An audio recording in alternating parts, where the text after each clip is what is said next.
Thank you Pep Guardiola. नहीं नहीं, ये मैं नहीं कह रहा भाई, मैं क्यों कहूंगा, मेरी टीम हारी है।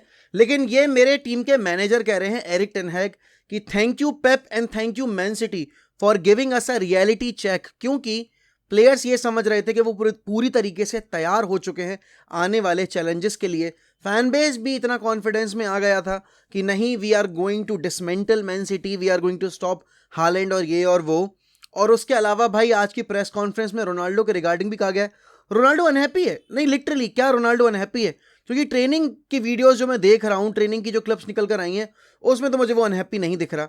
एंड यही सेम चीज एरिक टेन हैग ने भी बोली है कि भाई रोनाल्डो वॉज अनहैप्पी बिकॉज मैंने उसको यूज नहीं किया उस गेम में। लेकिन वो अनहैप्पी ट्रेनिंग में आपको नहीं दिखेगा, और ट्रेनिंग की जो आपको वीडियोस या फोटोज दिखेंगी उसमें रोनाल्डो का आपको पॉजिटिव एटीट्यूड और positive approach regarding his training schedule वही देखने को मिलेगा, जिससे मैं बिल्कुल भी डिसएग्री नहीं कर सकता। क्योंकि आज जो वीडियोस निकल कर आई हैं, Ronaldo is actually seems to be very happy, he is enjoying those training drills. और वो बेसिकली कैसेमीरो, एंटनी और इन सारे जितने भी आपके साउथ अमेरिकन या फिर आपके स्पेनिश स्पीकिंग जो प्लेयर्स हैं, उनके साथ बहुत ही अच्छे से एंजॉय करते हुए दिख रहे हैं हमें पिच के, मतलब ट्रेनिंग पिच के ऊपर। उसके अलावा आज देखो बहुत सारे सवाल जवाब किए गए हैं एरिक टेन हैग से रिगार्डिंग वो मैन सिटी के अगेंस्ट जो परफॉर्मेंस थी, वो जो टीम सिलेक्शन था, क्या हमें ओमोनिया के अगेंस्ट भी सेम टीम सिलेक्शन देखने को मिलेगा, कौन एब्सेंटीज रहेंगे इस ट्रिप के लिए और कितने दिन तक हम देखेंगे वो सारे एब्सेंटीज को ना इन्वॉल्व होते हुए टीम में। तो शुरू कर लेते हैं। पहली बात तो जो इंजरी अभी हमें अपडेट मिली है, Raphael Varane is out injured, Harry Maguire is out injured, Wan-Bissaka is out injured, Donny van de Beek is out injured. तो ये आपके 4 प्लेयर तो ऑलरेडी बाहर हो गए हैं ओमोनिया वाले मैच के लिए। उसके साथ ही साथ भाई आप ये देखो कि आपके पास जो अब अवेलेबल प्लेयर्स हैं उसमें से एक्सेल ट्वांजेबी भी नहीं अभी पूरी तरीके से फिट। तो सेंटर बैक के एरिया में आपके पास ज्यादा ऑप्शंस बचे नहीं, सिर्फ लिसांद्रो मार्टिनेज और आपके विक्टर लिंडलॉफ और कैसेमीरो आपके मेकशिफ्ट सेंटर बैक रोल में खेल सकते हैं। खेल तो आपके स्कॉट मैकटॉमने भी सकते हैं क्योंकि वो स्कॉटलैंड के लिए सेंटर बैक के रोल में ही खेलते हैं ज्यादातर। अब यहां पर पूछा गया भाई कि आखिरकार जो सिटी के अगेंस्ट परफॉर्मेंस थी वो किस तरह का आपके लिए एक टेस्ट था, और क्या वो सिटी के अगेंस्ट वाली परफॉर्मेंस ने आपको इतना बता दिया कि इन प्लेयर्स का अभी वो लेवल नहीं है। तो टेन हैग ने बहुत ही समझदारी के साथ इसका आंसर दिया है। टेन हैग ने कहा देखो यार, जो लेवल ऑफ एक्सपर्टीज है सिटी की टीम में वो हमारी टीम में अभी नहीं है, और उसके साथ ही साथ हमारे पास जो प्लेयर्स हैं उनको मैंने डिफाइंड रोल दिया था जो कि वो फुलफिल नहीं कर पाए। बट इसका मतलब ये नहीं है कि ये प्लेयर्स बहुत ज़्यादा खराब हैं। कुछ गेम्स ऐसे आएंगे सीजन में जहां पर आपको ये ऐसी डिसअपॉइंटमेंट देखने को मिलेगी, लेकिन ये डिसअपॉइंटमेंट जो हमें सिटी के अगेंस्ट देखने को मिली है और जिस तरीके से हम हारे हैं वो अनएक्सेप्टेबल है। वो मेरे लिए भी अनएक्सेप्टेबल है, वो प्लेयर्स के लिए भी अनएक्सेप्टेबल है। साथ ही साथ उन्होंने ये बोला कि अभी सब कोई कैसेमीरो के बारे में ये बोल रहा है कैसेमीरो को सिलेक्ट नहीं किया गया, कैसेमीरो को सिलेक्ट नहीं किया गया। यहां पर हर कोई ये कह रहा है कि वाई स्कॉट मैकटोमने। तो उन्होंने ये बोला कि स्कॉट मैकटोमने को स्टार्ट देने का डिसीजन वो विनिंग कॉम्बिनेशन को कंटिन्यू रखने का था, बट हाँ वो वर्क नहीं किया। और अब हम ओमोनिया के अगेंस्ट अपनी स्ट्रॉन्गेस्ट लाइनअप उतारेंगे। तो स्ट्रॉन्गेस्ट लाइनअप अगर मैं बात कर रहा हूं तो यार देखो, आपका मार्शल वापस आ चुका है, आपका रैशफोर्ड भी अवेलेबल है, आपका रोनाल्डो भी अवेलेबल है। तो आप इन तीनों में से किसको देखना चाहते हो? मतलब अगर टेन हैग हो आप, तो आप किसको स्टार्ट करोगे? भाई मैं लेफ्ट विंग पे मार्शल को स्टार्ट दूंगा क्योंकि सेंचो का पिछले गेम में परफॉर्मेंस कुछ अच्छा खासा नहीं था, एंड मार्शल ने आकर पिच पर थोड़ी सी रिदम बनाने की कोशिश की। ऑल्सो ये वो गेम्स है जहां पर आप रोनाल्डो को यूज करके उसको गोल्स स्कोर करवा कर, अपॉर्चुनिटीज देकर कॉन्फिडेंस बढ़वा सकते हो। और देखो, एज अ मैनेजर ये आपकी रिस्पॉन्सिबिलिटी है कि कोई प्लेयर जो कि इतना इंपॉर्टेंट प्लेयर है आपकी टीम के लिए, और अगर आपको इस सीजन में ट्रॉफी जीतनी है तो अगर आपको उसको इन्वॉल्व करना है तो आपको उसको गेम टाइम देना पड़ेगा। ये ओमोनिया वाला गेम वो गेम हो सकता है जहां से we can turn the tide in our favour and in Ronaldo's favour, because goals आएंगे तो ऑब्वियस सी बात है एक नंबर 9 के लिए कॉन्फिडेंस नेचुरली ग्रो करेगा। ब्रूनो से भी सवाल किए गए कि क्या टीम में जो माहौल है या ड्रेसिंग रूम का जो माहौल है वो कहीं ना कहीं वापस से डिटोरिएट हो रहा है क्या मैन सिटी वाली डिफीट के बाद। तो ब्रूनो ने भी एक बहुत सही आंसर दिया कि हम 4 गेम लगातार जीते, शुरू के 2 गेम हम हारे थे, सब डिसअपॉइंटेड थे, फिर 4 गेम हम जीते, मीडिया ने बहुत हाइप किया, हम सबकी अपने आप से एक्सपेक्टेशंस बढ़ गई थी, फिर 18 दिन का ब्रेक आ गया और उसके बाद हम सीधे मैन सिटी से भिड़े। तो वो सारी चीज़ें भी कंसिडर करी जानी चाहिए। और देखो, वो करी जानी चाहिए, क्योंकि आपको भी पता है यूनाइटेड जब इतना अच्छा परफॉर्म कर रही, तो आर्सेनल वाले गेम के बाद हमें फिर ना हमें क्रिस्टल पैलेस खेलने को मिली, ना हमें लीड्स खेलने को मिली। हमने केवल 2 यूरोपा लीग के गेम्स खेले जिसमें हमारी परफॉर्मेंस कुछ इतनी खास नहीं थी, और उसके बाद हम सीधे भिड़े जाके मैन सिटी से। तो वो जो ब्रेक आया वो भी एक गलत टाइम पर आया था। प्लस मुझे एक चीज समझ में नहीं आती कि why people are always talking about Manchester United's performance. क्या क्या लिवरपूल अच्छा खेल रही है प्रीमियर लीग में? और लिवरपूल वो टीम है जो पिछली साल बेसिकली सेकंड फिनिश करी है। लिवरपूल ने क्वाड्रुपल चेस किया था, और इस साल उनकी लेनी देनी हो रखी है। वो ब्राइटन के अगेंस्ट नहीं जीत पाए, वो और पॉइंट्स हम हमसे हारे हैं।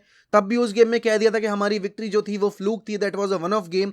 हम 4 गेम जीते, आर्सेनल वाले गेम में भी हमें क्रेडिट नहीं दिया गया, और जैसे ही हम हारे वैसे ही सारे मीडिया हाउसेस हमारे ऊपर चढ़ गए। तो ये एक जो दोगलापन आप देखते हो ना इंग्लिश मीडिया का, ये आपको बार बार देखने को मिलेगा। और मैंने बोला था आपसे कि ये जो न्यूज़ ब्रेक निकल के आई है ना कि Ronaldo is unhappy, Ronaldo wants to leave in January, हो सकता है इसमें सच्चाई हो, लेकिन आप टाइमिंग देखो। रॉय कीन के कमेंट्स आए, उसके तुरंत बाद ये रिपोर्ट आ गई टेलीग्राफ की that Ronaldo wants to leave in January. क्योंकि आप कोरिलेट कर सकते हो यूनाइटेड की डिफीट, रॉय कीन के कमेंट्स, और उसके बाद की ये रिपोर्ट। चेन रिएक्शन है भाई। और उसके बाद आप ये देखो कि उसी को नेग्लेक्ट करने के लिए आज ट्रेनिंग पिक्स जो निकल कर आई हैं, ट्रेनिंग वीडियोस जो निकल कर आई हैं, उसमें आप देख सकते हो that Ronaldo is not unhappy, Ronaldo was disheartened कि उसको यूज नहीं किया गया। और कोई भी प्लेयर होगा, रोनाल्डो जो देखो, रोनाल्डो एक ऐसा प्लेयर है जो कभी भी बेंच पर रहना एक्सेप्ट नहीं करता है। जब वो मैड्रिड में था या जब वो यूनाइटेड में भी था, he never accepted that bench role. और वो इतने बड़े गेम में जब आप डार्बी में खेल रहे हो तो ऑब्वियस सी बात है बड़े गेम्स में बड़े प्लेयर खेलने चाहिए। बट देखो, करंट रन ऑफ फॉर्म के बेसिस पर टेन हैग ने उसको स्टार्ट नहीं दिया था, दैट वाज अंडरस्टैंडेबल। अब यहाँ पर प्लेयर्स की अनअवेलेबिलिटी डिफेंस लाइन में ज़्यादा है, प्लेयर्स की अवेलेबिलिटी ऑफेंस लाइन में ज़्यादा है। मैं अगर मैं मैनेजर हूँ, या फिर अगर मुझे आप पूछो कि मेरी प्रेफर्ड अटैकिंग लाइन क्या होगी, तो भाई मैं मार्शल को लेफ्ट विंग पे स्टार्ट दूंगा, मैं रोनाल्डो को स्टार्ट दूंगा एज नंबर 9, और एंटनी को स्टार्ट दूंगा मैं एज अ राइट विंगर। मैं सेंचो और रैशफोर्ड को स्टार्ट नहीं दूंगा। अब आप ये कहोगे बट सेंचो ने पिछले गेम्स में तो अच्छा किया है, लेकिन आपको रोटेट भी करना है अपना स्क्वाड। अभी आपको एवर्टन के अगेंस्ट खेलना है, उसमें भी आपको फ्रेश लेग्स चाहिए। अगर आप ओमोनिया के अगेंस्ट किल करना चाहते हो, क्योंकि आपको देखो जीडी भी इंप्रूव करना है। आपने कुछ इतना खास परफॉर्मेंस दी नहीं थी शेरिफ के अगेंस्ट, आपने सिर्फ 2 ही गोल स्कोर किए थे, और फिर आप उसके बाद अगर मैं देखूं सोसेदाद के अगेंस्ट आप जीत नहीं पाए थे। तो आपको इन ओपोनेंट्स को किल करना है, प्लस आपको अपने जो वापसी कर रहे प्लेयर्स उनको कॉन्फिडेंस भी देना है। तो ये लाइनअप तो भाई आपको उतारनी पड़ेगी। और एक और चीज़ है भाई, टेन हैग ने जब आप रोनाल्डो के टॉपिक पे आते हो ना, तो हमेशा मीडिया का एक वो रहता है कि भाई क्या रोनाल्डो और टेन हैग के बीच का रिलेशन खराब है, क्या टेन हैग फेक प्रोमिसेस कर रहे थे सीजन के स्टार्ट में, और क्या टेन हैग ने ये जानबूझ के रोनाल्डो को इतने बड़े बड़े गेम्स में बेंच किया है, जिससे कि वो रोनाल्डो को दिखाना चाहते हैं कि यहाँ का बॉस कौन है। क्योंकि आप सवालों का अगर आप नज़रिया देखो, या फिर उनके सवालों को किए जाने का तरीका देखो, तो आपको समझ में आया कि इनडायरेक्ट जो है वो टॉन्ट्स लिए जा रहे हैं टेन हैग और रोनाल्डो के रिलेशनशिप के ऊपर। लेकिन भाई टेन हैग ने अभी तक जितने भी इंटरव्यूज दिए, he has been very clear about his relationship with Ronaldo. और उसने आज फिर से वही बात बोली कि मैंने रोनाल्डो को आउट ऑफ रिस्पेक्ट यूज नहीं किया। लेकिन इसका रिलेशन ये कहाँ से आता है कि that Ronaldo wants to leave in January? इसका रिलेशन ये कहाँ से आता है कि रोनाल्डो इज अनहैप्पी? क्योंकि वही फिर वही वाली बात है कि अगर आप क्लिप्स देखोगे और आप न्यूज़ मीडिया रिपोर्ट्स पढ़ोगे तो ज़मीन आसमान का अंतर आपको देखने को मिलेगा।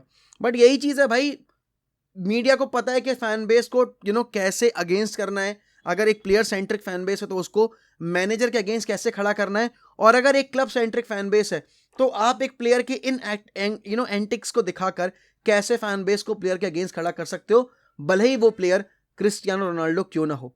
तो डिसीजन भाई आपके हाथ में है कि आप किन मीडिया रिपोर्ट्स पे कितनी जल्दी पाउंस करके और भरोसा जताना चाहते हो, और किन न्यूज़ मीडिया रिपोर्ट्स पर नहीं।